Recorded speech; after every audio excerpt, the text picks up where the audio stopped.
Hi and welcome back to my channel. I'm Simon and today I am back to do the end of the year book tag, which was created by Ariel, the lovely Ariel, many moons ago, and I've seen quite a few people doing recently and thought, oh, I fancy giving that a whirl. As this video is live, we'll be 63 days away from the end of 2024 and the beginning of 2025. The it's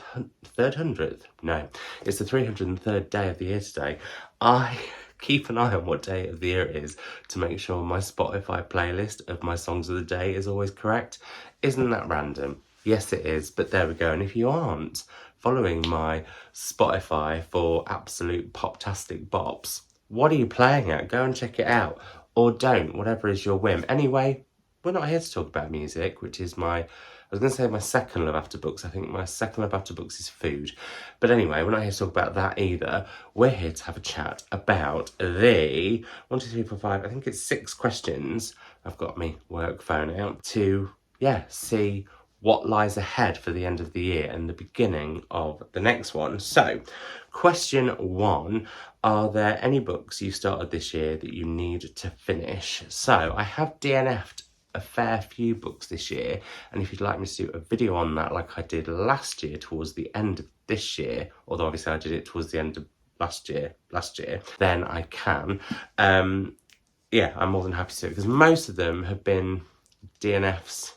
I was going to say DNFs for now, but actually I don't think that's true. I think quite a lot of them have been DNFs forever, because I do think there is a power to be embraced in DNFing a book. Let's actually get to the question at hand and put a book in my hand and hold one up, because I haven't yet. The book that I started actually earlier this month that I have been slowly but surely reading and kind of eking out, because I sort of don't want it to end, but I also really do want to get to the end, is Lobster and Other Things I'm Learning to Love by Hollie McNish. And this is one of the 4 books that is in the Books in My Bag Readers Award Poetry category, and the winner is going to be announced in a couple of weeks, and I want to have read all 4 of the books. I talk about this in a separate video, which I'll link down below, because Books in My Bag very kindly sent me them. But I read all of the but I want to read all of those books before the winners announced, that I can do a prediction in my what is now going to be my September and October reading wrap up. So I need to get this one done.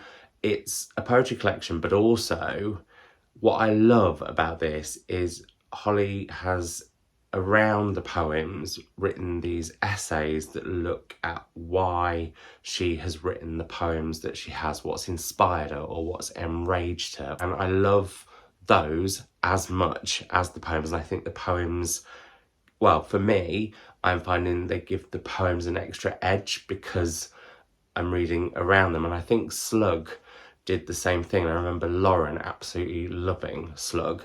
So yeah, I think this is really, really fab, and I've not finished it because I'm like, oh, this is like, one I'll sort of pick up every so often.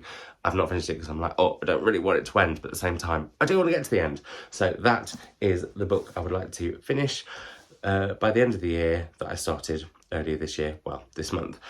Question 2, do you have an autumnal book to transition into the end of the year? And I've actually got 2. The first of those is something spooky, dooky and weird and queer in all the ways a queer book could be queer, and that is Monstrillo by, it's hard to read it in the font because it's a bit of a grey day. I'm wearing grey, oddly, to brighten the screen up, but I think I've got the... where is it?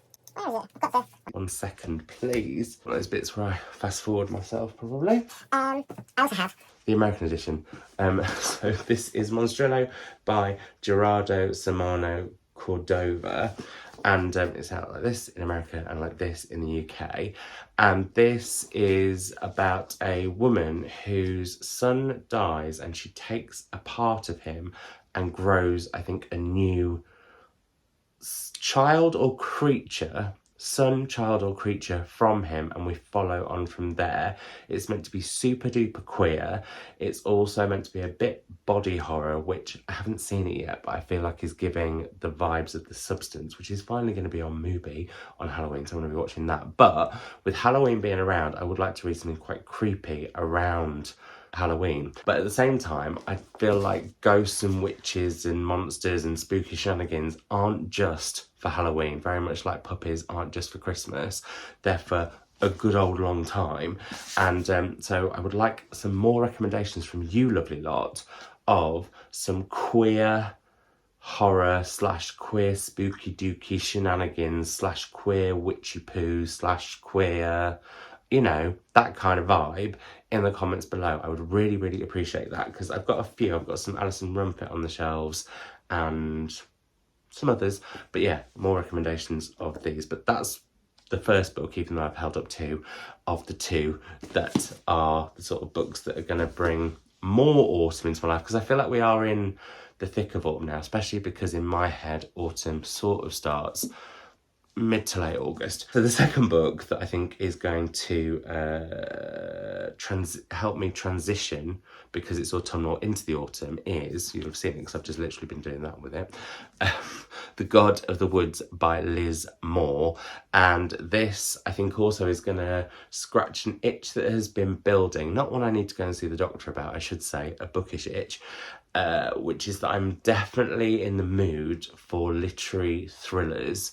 And I think that's going to be a vibe that I follow autumn, winter, into the new year. I feel like I've not really headed to that much crime or thrillers, or indeed literary thrillers, in a really, really long time, and I miss it quite a lot. I mean, it's set in a wood, which always, like, I don't know if you're the same, but woods always feel autumnal and a bit spooky, no matter what time of year it is. I think they feel a bit timeless, yet very much set, like stuck in autumn. I may be overthinking this. Also, that colour is giving autumn, let's not lie. So yeah, really excited for this. I've talked about this quite a lot, so I feel like I don't need to explain more about it. But in case you haven't seen all the rave reviews, I just threw my phone on the floor, then you can tell that I'm really well prepared. I should say, I'm getting over having had this horrible, like, 48-hour throaty nosy bug, so that's why I'm also slightly delirious. It's all the blackcurrant lem sip. So this has been talked about a lot and raved about a lot on both BookTube and Bookstagram, and I believe it's about a campsite where kids go on school trips in America, and where a child goes missing, and it's actually the child of the family that own the campsite. But on top of that being quite weird, this has happened before to that family. And so yeah, I think this is going to be really, really, really, really ace. Really looking forward to it. The third question is there a new release you're still waiting for? And I'm going to cheat here again, because I've actually got kind of three. And the first one is actually a book that's already come out in the UK, and I stipulate that for another book that I'm going to talk about shortly. And it's Attica Locke's latest book. I want to say it's called Guide Me Home, and it's the third and final in the Highway 59 trilogy that Attica has written, that I have absolutely loved. It's a book that I'm really, really excited for, but also I don't want that trilogy to end, because I have really, really loved the previous two, and I was kind of hoping it would be like an ongoing series, possibly like forever.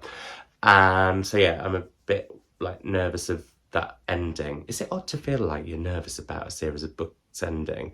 I feel like it sounds odd when you say it out loud, but I reckon there'll be a lot of you that'll totally get what I mean. Anyway, so there's that one.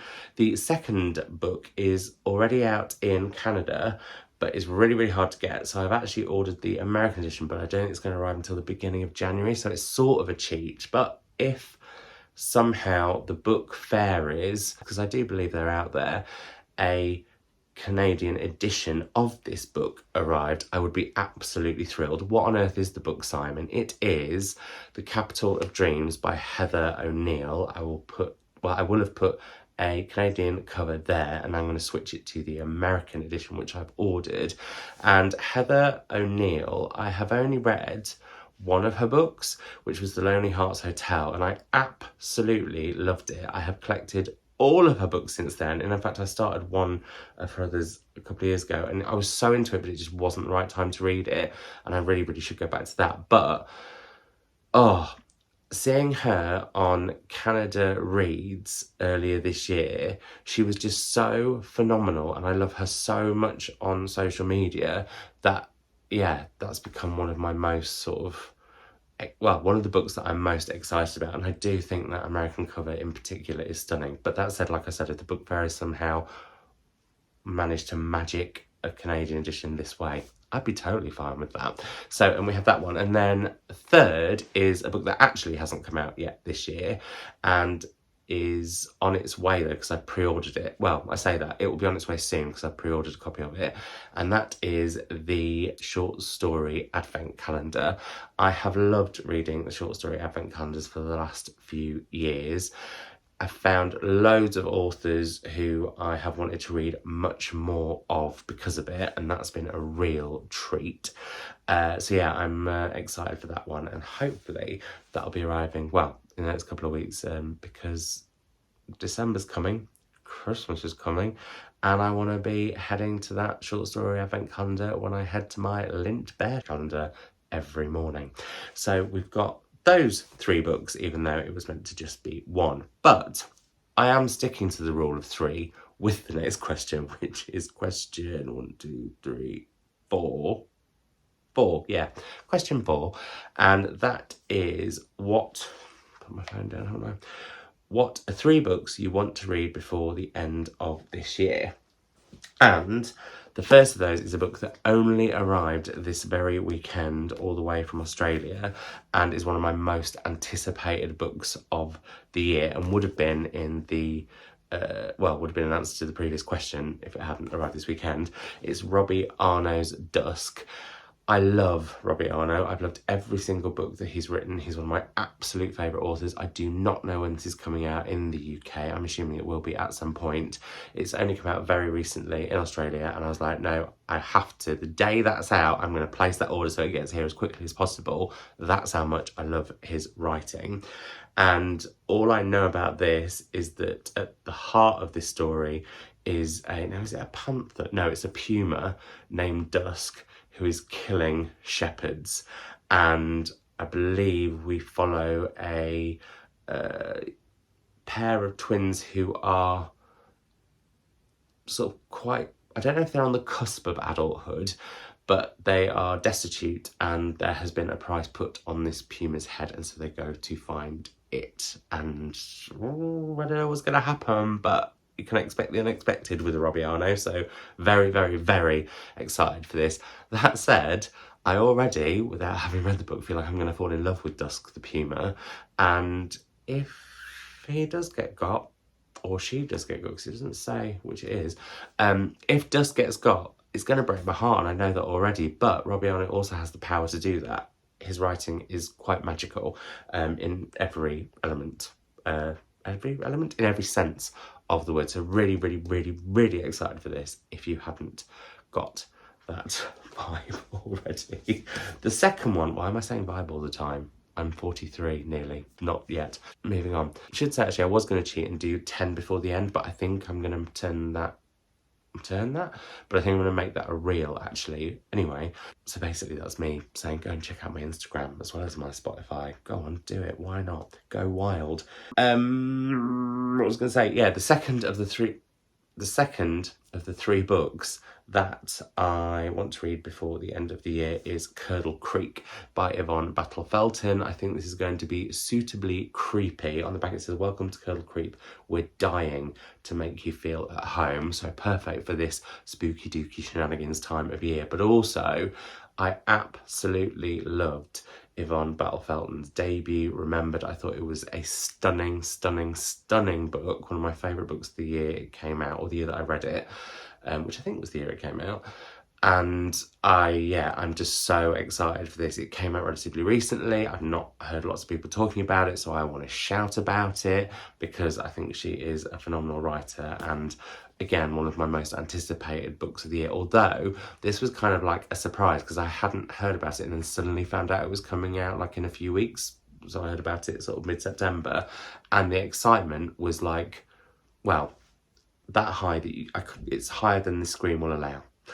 So yeah, very, very, very excited for this one. And then, last but not least of the trio of books that I would like to get to before the end of the year is one of the books that I've heard the most praise about, that has both got me really excited for it, but also made me slightly worried what if it's not going to be a book for me, even though when I heard about it, I thought it would very much be a me book.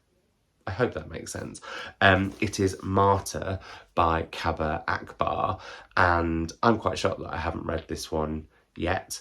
I think when I was in the mood for it, I'd read something that has similar themes in it, which is You're Dead by Sam Sachs, which if you haven't read, you really, really, really should. And also, like Sam Sachs, Kaba Akbar is a poet, and I do really love novels by poets. They tend to be sort of top tier books for me. I don't know why that is. It just is.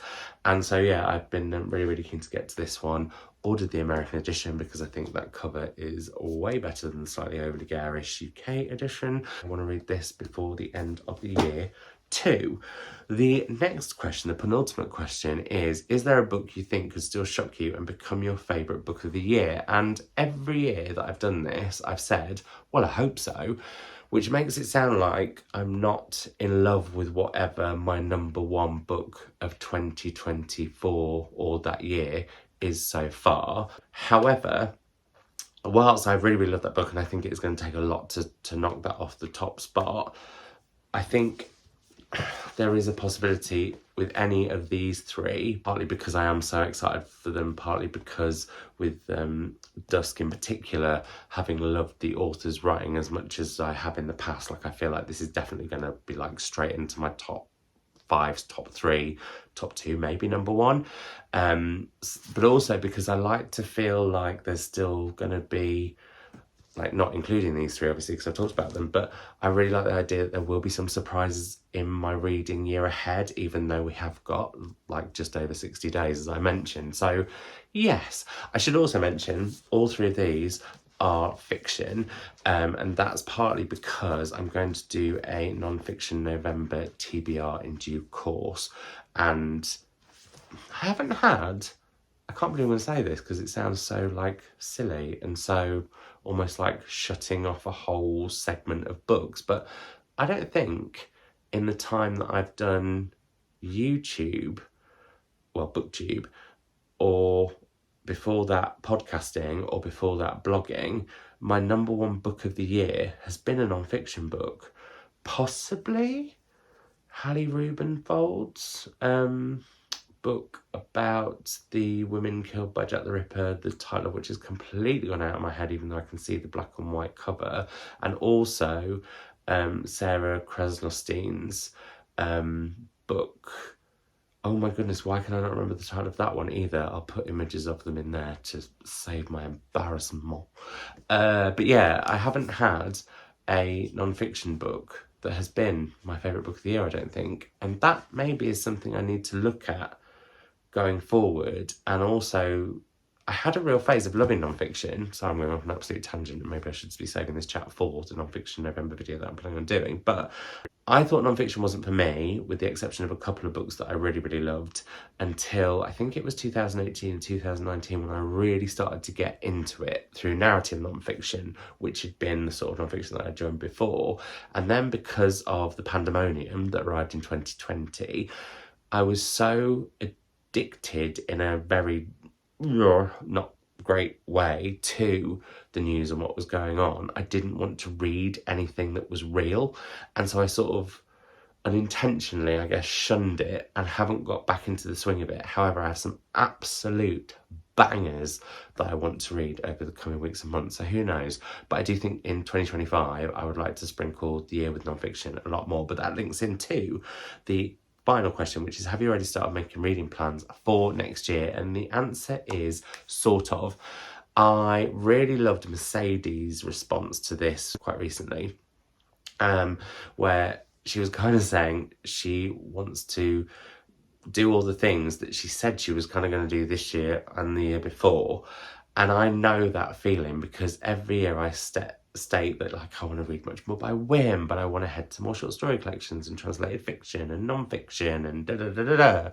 and I don't ever quite end up doing it. And part of that, I think, is work, because I end up reading quite a bit for work. But I will say my work reading is probably only like 30-40% of my reading, so what's going on there? And I think something that I'd really like to do next year is sort of look at, try to find out what kind of reader am I? What is a Simon Savage book? I talk about Savage Catnip in books, but I don't think I go and sort of investigate that as much as I would like, so that's definitely something I'd like to do. I am sure I'll be reading, I don't know if it'll be the long list, but I'll definitely be reading the short list for the Women's Prize next year. There'll also be the Women's Prize Book Club, which me and my mum are hosting, that's going to be going on through the 30th celebrations of the prize. So I'll be doing reading for that, reading for some events, but I can't plan those yet because I don't know what they'll be, including some of the book clubs actually. I do know a few, and there's some quirky people coming on it.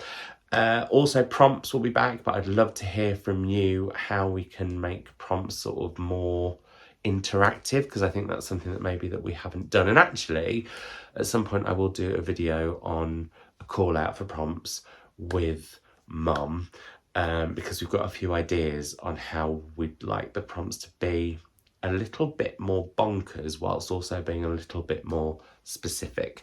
So there's a teaser to leave you with. I'm gonna go because the lighting has suddenly gone absolutely dreadful, and yeah, consider yourself tagged. I'm tagging all of you watching this. If you've done this tag, please let me know by linking it down in the comments below. If you haven't, but you then go on to do it, please make sure you leave that in the links down below.